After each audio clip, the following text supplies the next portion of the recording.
Ampitiavana ray tompoko kilasy tovavy nitsidiana ny tokantrano amin'izao takariva ny alatsinainy fa 1 ny volana May izao. Ampanajana ihany koa no anasananao anaraka hatramin'ny faran'ireo vaovao izay misongadina sy voaray ny mpanao gazetinay tamin'ity androany ity. Horesana aminao misimisy kokoa ary betsaka tokoa ao anatin'izao vaovao izao ary ny tontolon'ny politika, indrindra ny eo amin'ny lafiny fanomanana ny fifidianana ben'ny tanàna sy mpanolotsaina. Tsy adino ihany koa ny mitondranao eto ny fanampiana izay nentin'ny avy eo anivon'ny mpiara-mombonantoka sy mpiara-miasa amin'ny Madagasikara amin'ny ady amin'ny valala sy ny fanampiana ireo traboina vokatry ny andro ratsy izay nandalo teto Madagasikara.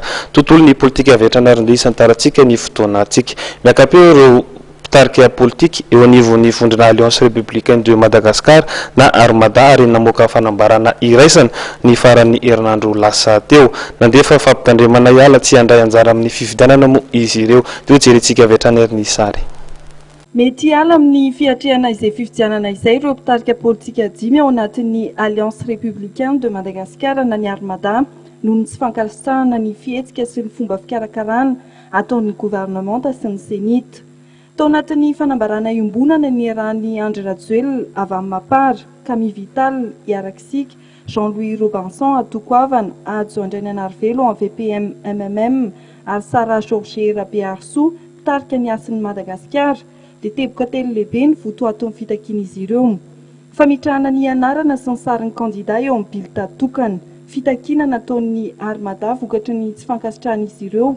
Ny fanapa-kevitra niraisin'ny gouvernemanta tamin'ny 15 volana May 2024 lasa teo izay nanova ny firafitra ny bilita mpifidianana.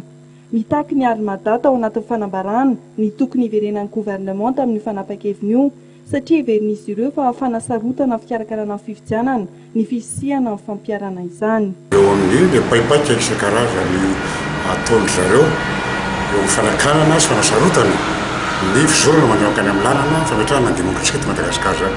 Amin'ny ankapobeny mihitsy zany. Ary dia mipetraka amin'izay eo amin'ny lafiny ara-teknika ny fijeriny azy dia ho sarotra ho an'ny fikarakarana ny fifidianana amin'ny dinay mitoraka ity. Miana tanteraka an'izy io araky ny fiam-potoana izay napetraka ny tany am-piandohana. Indrindra raha teo ihany koa fa ilay fikarakarana fifidianana zany hoe Senita dia ahitana lesoka be dia be noho ny antony maro isan-karazany asa any Madagasikara angamba mety misy tsindritsindry avy any amin'ny ministèren'ny atsitahany any sy any amin'ireo arzenao mba raha tonga mpahefana ambony.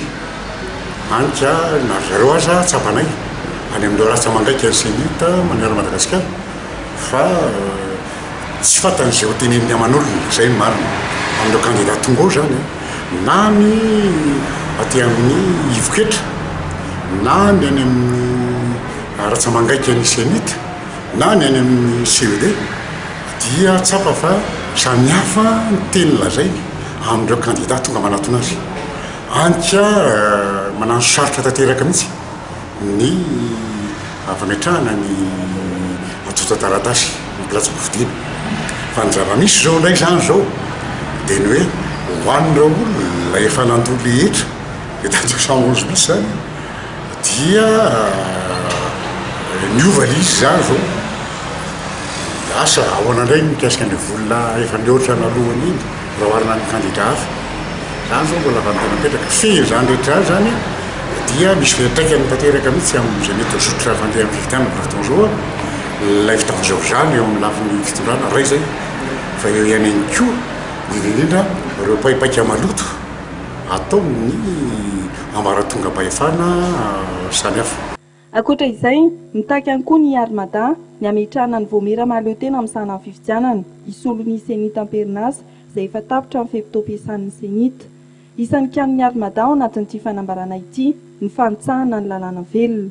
Tsy ankasitrahan'izy ireo ny fanendrena lehibe ny faritra sy ny famoahana ny lalàna vaovao mifandraika amin'ny famoahana ny taratasy ketra 211 bis.